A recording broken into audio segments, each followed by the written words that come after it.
Going to just do this the old-fashioned way tonight. So hang on and let's get ready for Buk Talk Radio. Here we go.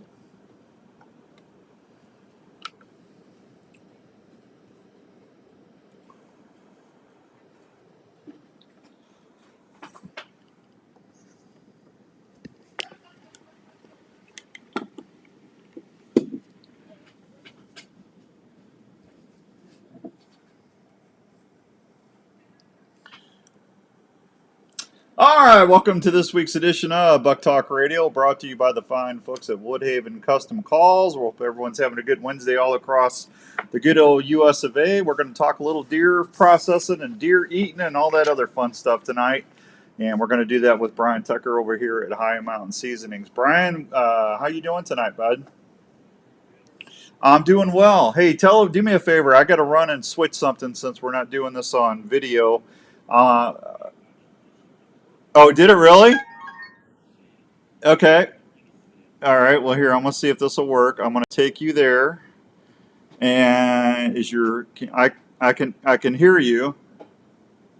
Okay. I'm gonna turn that off, and this is really great live radio. Say something, Brian. All right. Are you there? You got your mic on? Yeah, it's not work. We're gonna dump the video because I can't hear you. I did. All right. You tell everybody about Hi Mountian Seasonings real quick, and I'm gonna go change a speaker. So you cover for 30, 40 seconds for me real quick. Don't you just love live radio, folks? Hang on. Go ahead, Brian. Right. Yeah, Hi Mountain Seasonings. We're based out of Central Wyoming in Ripley, and been in business since 1991. We have a full offering of products. Jerky at home, snack and sticks, summer sausage, breakfast sausage, there's brines, dips, marinades, all kinds of things, shakers, rubs. We're coming out with something new all the time, and you can always check us out on our website at himtnjerky.com. We got tips, frequently asked questions section. All our products are there. They're all offered in bulk, and we even have a monthly special that you can usually find on there at some point. But yeah, we got everything you basically need for the home processor, other than the meat and the cooker. So we got you covered. Well, there you go. You did a good job right there. All right. See anybody else would have panicked right there. See, I've been doing this for so long, I didn't panic. Hey, first thing I'm going to do is just say thank you. I was just thinking about you and Hans the other day. You guys have been with me forever, since our buddy Scotty Laseth introduced us. Oh, and yeah.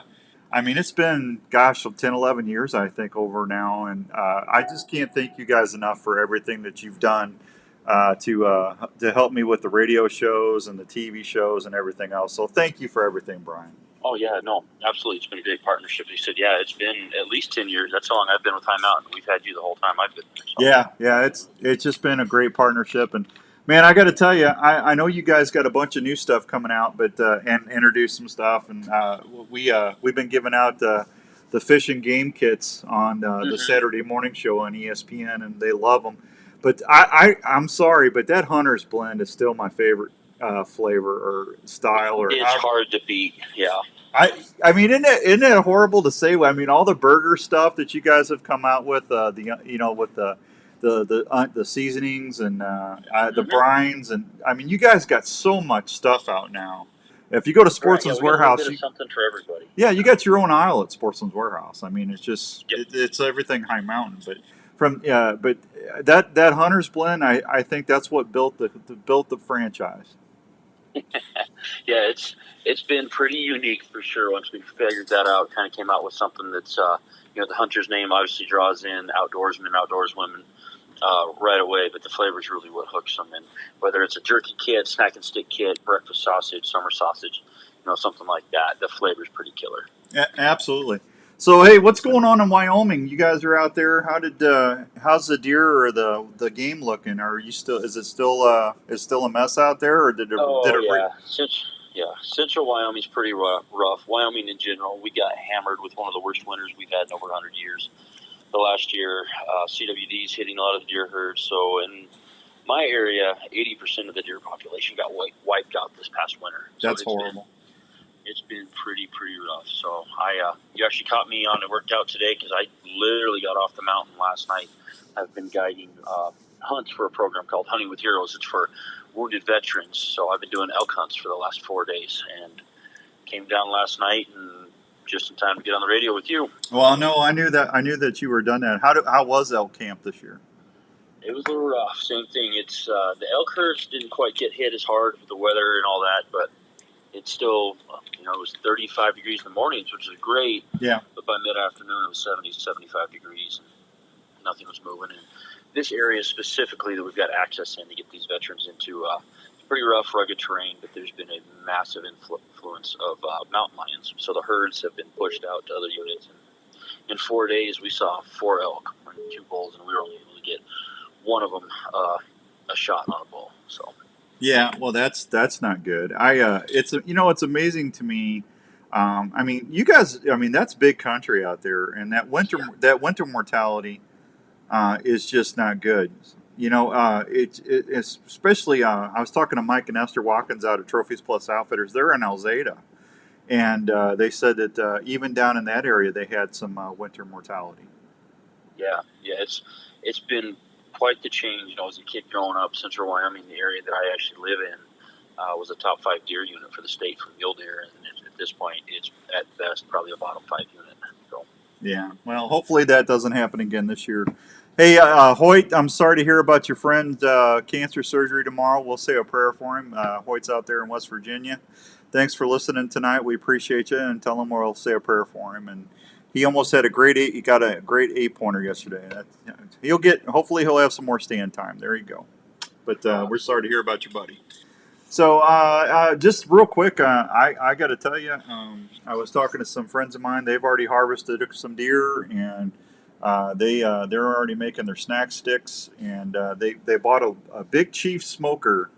They're going to try to do some sausage, deer sausage and stuff on their own this year, and they're excited about trying it. So they were in there with I think they said they quit counting after like $100 on what they spent. I said, well, just go down to Sportsman's, and they've got simple kits to do, and you can get the casings and everything. I mean, it's easy to do it. So.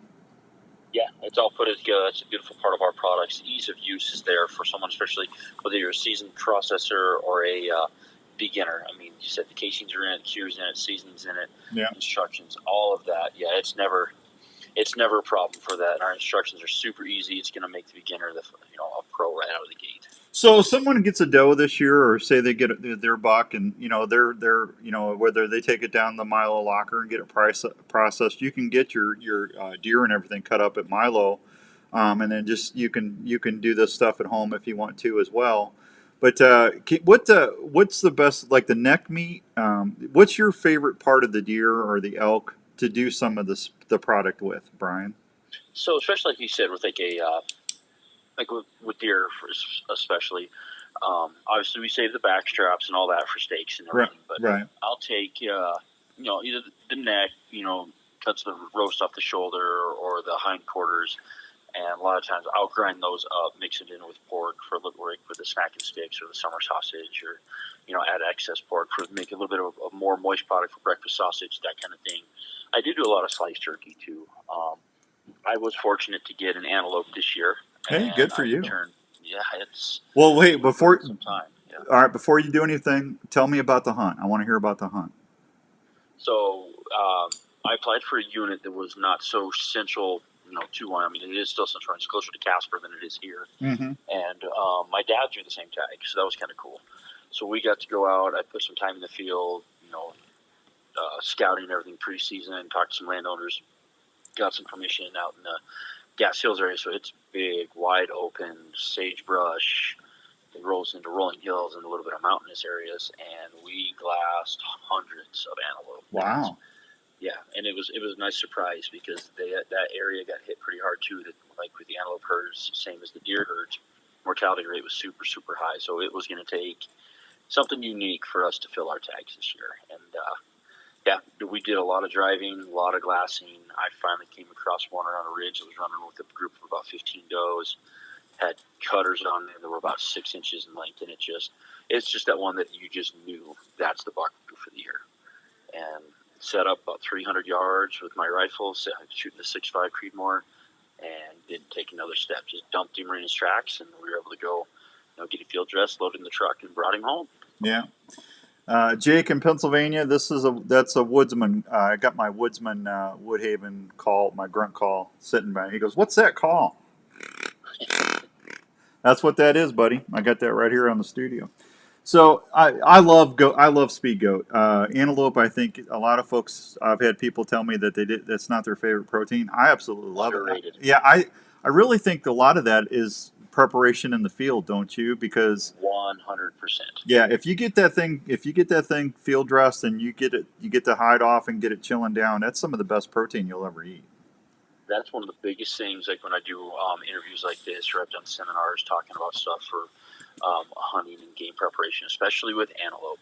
It's everyone wants to go show their buddy the trophy that they just killed. Everyone wants to kind of hurry the process or just get home and let someone else deal with it. Whatever the case may be. Biggest thing I can say is like you just suggested. You got to get the guts out. You got to get that hide peeled back. And if you're away from a processor, your own cooler, you got to get a block of ice, bag of ice in that body, getting it cooling down, because that hide is just a giant blanket. And the longer that heat sits in there, the more bacteria is going to grow, and the better chance you're going to have for that wild, gamey, nasty taste and just have a bad experience. Yeah, we don't want that. But I tell you what, that's my wife's name's Jenny. That's one of her favorite wild game is speed. She's a matter of fact, she's wanting me to get out there and get one this year. So I told her I'd try and get back out there and get one because they are good to eat. Oh, absolutely. And you talked about using any of our kits, especially the sausages and jerkies. Antelope is my absolute favorite for stuff like that. I will try and even harvest an antelope doe just for making summer sausage. Especially our jalapeno kit, add in a little bit of high temperature cheese, and I have yet to find a better protein to use in one of those kits like that. Yeah, absolutely. Hey, what's some of the new stuff you guys launched this year? So for this year, we've launched a variety pack for our breakfast sausage. That's going to be the main one. Kind of making it easier for people who are either just getting into it, needing a gift idea, or just who are unsure, where you can have a package of each of our top 6 selling breakfast sausage flavors. You can do anywhere from 10 to 14 pounds of each, 12 pounds of each. Test out, you like it, and you can go to the store and buy that specific flavor. So it's just kind of like our variety packs for jerky kits, the variety packs for the summer sausage that we came out with last year, those kind of things, allowing it easier for the consumer to try it first, then they can go back and rebuy the specific kit that they like. So if they're going to do that, Brian, what do you recommend? Like a pellet smoker or like that Big Chief? What's some of the better smokers out there for people to do this stuff? So that's kind of the tough question. It's going to be personal preference on a lot of that. Like I've got a Traeger, and then I also have a vertical XXL pellet smoker from Camp Chef. Yep. And then a small master built one. To me, it just depends on how much smoke flavor I want to push into the product. Because some people just want to run pure smoke the whole time, love that smoke flavor. That's great.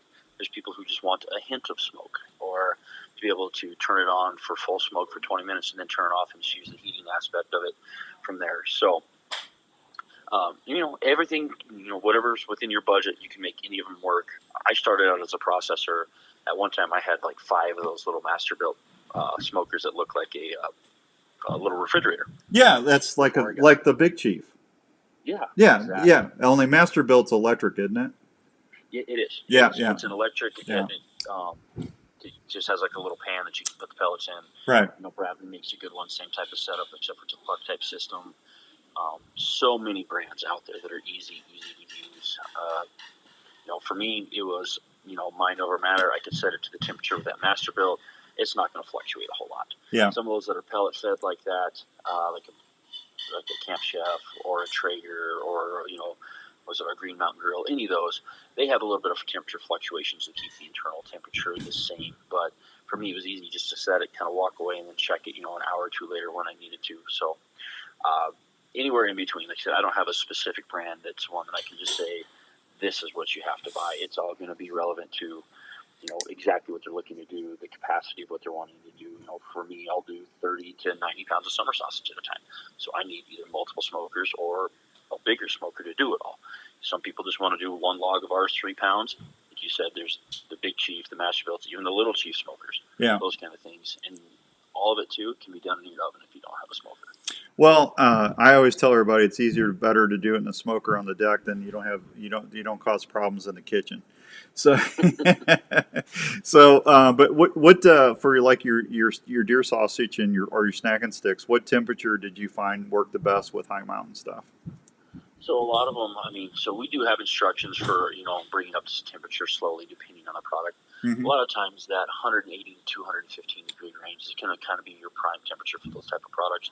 You just have to get the internal temperature to 165 for the snacking sticks or 156 for the summer sausage, just so that way that botulism and everything like that did not have a chance to grow and everything was killed and is safe to consume. Yeah, and then what do you do after that? Just walk me through your process. Sure. So after I've got it all smoked, like the snacking sticks, I'll just pull out, since they're a collagen casing, I'll let them come down to room temperature. Then I'll slice them either in like the little bites that I want or the stick size, package them in vacuum seal bags, and then I'll put them in the freezer to pull out at a later date. Summer sausages, once they hit that 156 temperature setting, I'll drop them into an ice water bath, kill that cooking or stop that cooking right away, keep that moisture, they don't dry out, and then slice them into 1 pound sections and do the same kind of thing of vacuum seal them, mark them for what they are, put them in the freezer to pull out. Either they make great Christmas gifts for people. Mm-hmm. Food's always a good option. And then also, like I said, if I want to pull it out for a trip later, rather than fishing in the spring or hunting later that fall, that I'm taking that with. So. Well, and I know this is Buk Talk Radio, but I got a lot of waterfowl buddies out there that listen to the shows, and with snow geese and stuff, that is some of the best eating snack sticks and sausage with the snow geese as well. If you do with the same process you just said. Oh, 100%. Like we have our perimeter production manager, one of our other assistant general managers at Hi Mountian Seasonings. Yeah. He shoots a lot of ducks and geese every year, and he makes sticks and sausage. And it's kind of funny that you said snow geese, though. Yeah. Well, it's snows or light blues. I'm not a waterfowl guy because I'm usually in a tree too long. But it's just like Scott. Last time I had Scott on the show, Scott Laseth, they were making breakfast sausage with it, and they said you could not tell that was waterfowl, Dan. It was just it was the best breakfast sausage you ever ate. Oh, absolutely. So like I said, the snow goose part was kind of funny because I've done a couple of those hunts in Missouri and South Dakota. Mm-hmm. They make some of the best fajitas that I've ever had. Oh, that sounds good. And you guys got that fajita, the fajita seasonings that you got is amazing too. Oh my gosh. Yeah, and so that's how I discovered it. We're trying to figure out what do we do with this. We sliced it up, and the snow goose fajitas were incredible. Yeah, that was. There was definite difference, a little bit lighter flavor, not kind of as rich as, say, a Canadian goose or a big mallard.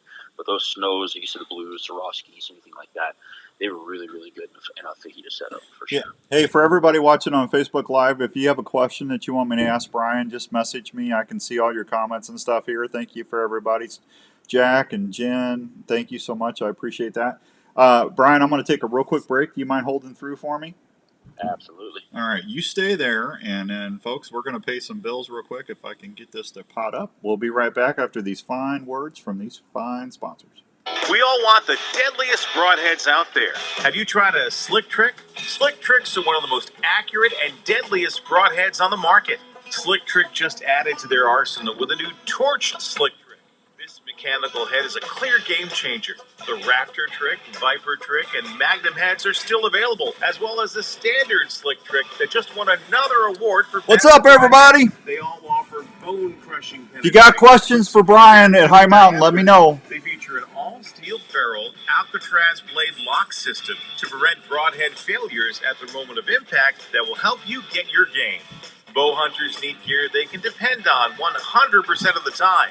You wait all season for that shot. Don't trust it to a head that may not deliver a short recovery.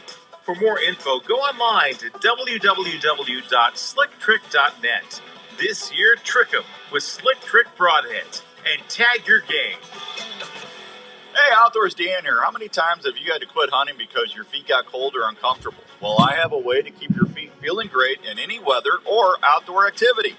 Have you heard of Norlander Sock Company? Norlander Sock Company uses high-quality alpaca to produce some of the best socks. Boy, it's a beautiful day today. Socks will keep your feet comfortable and feeling great all day. Alpaca socks. We got a nice cold front. Tree Stand City. Encounter, plus, work with your outdoor footwear to keep your feet temperature where they need to be. Alpaca Socks also has a natural antibacterial quality to them that will keep. I'm going to give some of these Woodhaven calls away on Saturday on 1350 ESPN on the Saturday morning show. Plus, gift boxes are available. Get a chance, 7 to 9 a.m. Guaranteed. So this year, when you plan your outdoor activities, make sure you keep your feet comfortable and feeling great all day. Try a pair of Norlander socks, pure alpaca, pure comfort. For more information, just go to norlandersocks.com and give your feet a treat. You were hunting, and a deer tick just crawled onto your leg and is burying its head into your flesh. You can't feel the bite, and you may or may not find the tick. In the coming weeks, you may or may not notice a red ring around the bite.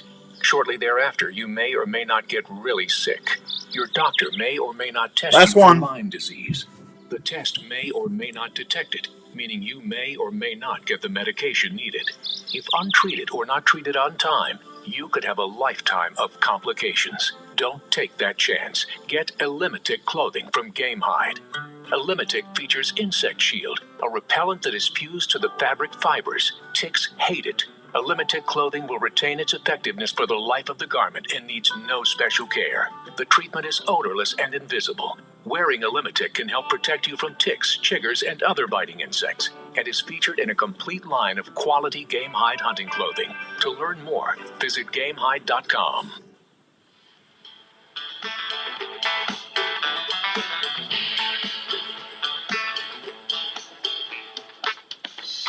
All right, welcome back to Buk Talk Radio, brought to you in part by good friends out at Woodhaven Custom Calls. I've got my friend Brian on the line, and we're talking a little about snack sticks and jerky and all that other fine stuff you can do with Hi Mountain Seasonings. So what's Hans been up to? I haven't talked to Hans in a while. They're in the process. He's been hunting actually the last weekend before I left to go do my hunt, so I haven't seen him in a week, so I really couldn't tell you at this point, but they're doing well. They're doing really, really well. Well, he's a good guy. I'm glad to hear that.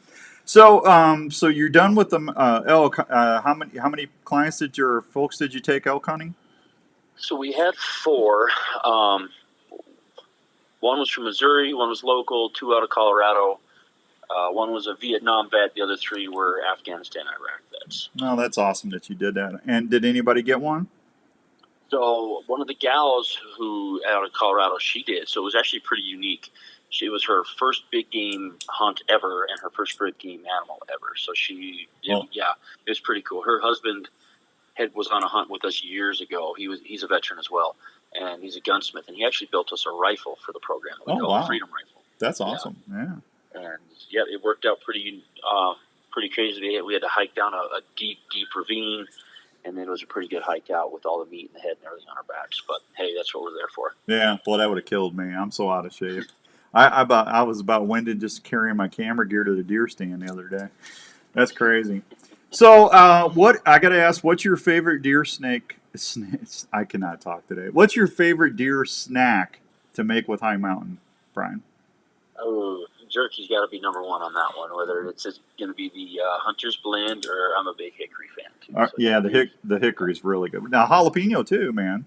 Yeah, it's good, definitely. Yeah, you can't turn that one away at all. No, so the jerky, I agree with you. I mean, who doesn't like a big old thing of jerky in their pack when they're sitting all day? Right. You're going to get hungry. I'm one of those that I'll take, whether it's this elk hunt or deer hunt, I'll take 2 or 3 sandwiches with me. And by 8 a.m., sandwich 1's gone. And by probably 8:30, sandwich number 2's gone. So I'm a big snacker. Boy, sure. you make it longer than I do. 7:30, I'm usually out of food. It's like, man, what am I going to do the rest of the day now? It's just crazy. So, all right. Well, we're in October, so we got turkey season coming up. We got our Thanksgiving, and folks, if you're going to do wild turkey or really any game bird, Brian, the secret to that, over doing this show for a long time now, is brining. If you brine your game birds, they're going to taste better than they've ever tasted before. Oh, 100%. You got to brine them. It's going to replace the blood in the meat of those birds with that brine solution. It's going to help with that smoke. If you're going to smoke it, cook it, however you're going to do it, it's going to be a more moist product, have some of the juices held into it. Because, like you said, a wild bird is definitely so much drier than your store-bought. Just by nature in general. So Yep, Skippy Peterson up in Wisconsin's watching us. Do you know Skip, Brian? I don't. I do not. Him and his wife owns Gearhead Archery. Okay. Yeah, Skippy actually helped me get my first Western deer out in Alzada, Montana. He came out and helped me film, 15 years ago, 20 years ago. I don't know. It's been a while. But Skippy's always been a great guy. Jacob Pike here in Iowa. Thank you, Jake. I appreciate you listening tonight and watching. So, man, it's amazing to me. People, if you have never hunted out west, it's just a different type of hunt. Paul Biggs and I think it was his cousin. They just went out to Colorado. They were down in southeast Colorado, and they said that they never saw an elk. I don't think, and like they were packing in 7-8 miles at a time. They had people on horseback coming in and trying to circle the elk, and I think that pushed every elk out of there. You really can't. Elk won't tolerate that kind of stuff, Brian. No, they're definitely territorial in some of the stuff, and sometimes they don't like. They may take off. I mean, that is one thing we experienced on this veterans hunt we just did. Lots of livestock, cattle, sheep, definitely those kind of things where they, their schedule, their train's been disrupted, noisy livestock, anything like that. It will push them out of the area for sure. Yeah, I know people don't think about that. I've only been on horseback one time when I was in Montrose, Colorado, a long time ago. And it was cool. We rode the horses to 10,000 feet up and stuff. But I mean, when we went out, I mean, we were humping it. We weren't trying to ride the horses. But yeah, them elk, man, they just they're cagey. They really are. So. For sure. Mule deer just sit there and look at you. Yeah. Usually a lot of times, or if you bump them, they'll run out 200-300 yards, stop, turn around, and just figure out what you are. And at that point, you still can have a shot at it. Yeah. Hey, Richard Grimes, good to see you, buddy. Thanks for watching tonight. I usually, because I don't have a mule deer tag, they know it. They just sit there and say, what? Yeah. That's kind of how it goes. Yeah, the season that you're either done with or the season you don't have a tag for, they're going to just sit there and just kind of taunt you. Yeah, it's crazy. Hey, I got a question. What about, you were talking about elk burgers. What do you like to do with elk burgers? This is from Jack. Sure. So for the elk burgers, I definitely will add, when I've grind it myself, I'll do a 10-pound batch. 8 pounds of elk, 8 pounds of elk, 1 pound of beef fat, and 1 pound of bacon in pieces. Goes for a good mixture. I use a lot of times our venison rub on it, or our gourmet burger seasonings. I'm a big zesty Western fan, mixing it in. Cooking it on the grill to that nice 135-degree temperature, that medium rare. Overcooking it, especially wild game. If it gets too well cooked, it's going to be dry, kind of get chalky, livery, just like the steaks or the roast that you have off them. Yeah, and how much does that make? So that's a 10-pound batch mixture. I was a little confusing on it, but I'll do 8 pounds of elk. You're good. Yeah. 1 pound of beef fat and 1 pound of bacon in pieces. That way you have your 80-20 ratio, but I call it the 80-10-10. Do you guys have tallow or beef fat there? We don't at Hi Mountain, but there's a lot of local butchers in the area, and my wife and I own a small cattle company that we butcher cows too. So when I take them in, I always have the beef fat that's excess saved as well, and so it's in the freezer. Boy, that's money. We just started adding that to stuff, and boy, does that make a difference. Mm-hmm. Oh, definitely. It's wild game is definitely lean, and rightfully so, on the train and their diet and everything like that. But if you want it to hold together, you've got to have some sort of component. And if you're not adding that kind of fat or bacon to it, you've got to add, eggs and breadcrumbs or something like that to have the whole thing actually stay together as a patty and not crumble on you. Yeah. Okay. Brad wants to know what I saw that you have bacon cure products. Is that for venison or deer that you make bacon? So as long as you're not thinking of the ground meat bacon, because we do get that question frequently, it's not a product that we currently carry. You can use our brines, or not brines, but our bacon cures on wild game. Yeah. So when we came out with the new ones, like the original bacon or the black pepper brown sugar bacon cure, I tested it on a deer roast and a goose breast. And we took it to the ATA, the Archery Trade Association show, and did a product test. And I cooked it up, and people obviously knew it wasn't from pork, but I didn't tell them what it was, because sometimes you get goose and they turn their nose up, just kind of like they might do with a pronghorn. And people tried it and loved it, and it's been, pretty good success for that kind of thing. Yeah. Now, here, folks, Brian, I don't know if you've ever done this, and I was going to ask Hans about this, but you know that soy ginger marinade you guys have? Mm-hmm. You take your neck roast and go ahead and cook that. And you don't want to overcook the neck roast, folks. You want to make sure that you get it about 160 at the most, Brian. So that's you're going to get to once you get to that 160 mark. I mean, you're past the medium rare, but you're going to want to cook it to where it's going to be tender and start to fall off. So yeah, you may want to push it a hair past that, but if you're looking to slice it kind of like steaks, I'd stick to that 135, 140. Okay, there. Well, this is for stir fry. And I couldn't remember if I did 160. I thought it was 160, but anyway, long story short, marinated in that soy with them, and I'm just going to tell you what, you put some snow peas and some white rice in there. That was amazing. That sounds good. Yeah, like Mandarin. It was like Mandarin beef. Okay. Yeah. Have you tried that? I haven't. I've tried the soy ginger, not on a roast. I've done it like on back straps and sliced it, at the medium where it's still really good and rich on the inside.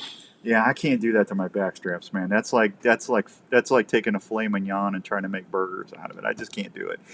You get enough, you got to experiment a little bit, right? Well, it's just there's certain things that that's the mecca, man. The mountaintop is the back straps, right? Or the tender one, or the tenders. Yep, the tendies, the butcher's cut on the inside, absolutely. Yeah. Hey, before I let you go, tell everybody about the burger fixins, because you guys got some neat stuff that you can make. We call them sloppy doughs on the show. Okay. But if you're making loose meat deer venison sandwiches or elk, your burger seasonings are great. They're incredible for that. They're going to be perfect. So yeah, we've got a new line we came out with a couple years ago. 6 different flavors from Zesty Western, Fiesta Salsa, Chipotle, Buffalo Wing Burger, Garlic Pepper, and Hickory Burger. And so add a little, add a lot, whatever your flavor preferences are. But like you said, if you're going to do it on a loose, burger type sandwich or topping over rice, gravy, heck, just in a burger patty yourself or burgers on the grill, you can't go wrong. Yeah, and if you like fajitas, that fajita mix Hi Mountain has is awesome too. It is killer for sure. Yeah. And hey, real quick, if you take the fish, the salmon rub, you can take the salmon rub and make lemon chicken. And that's money.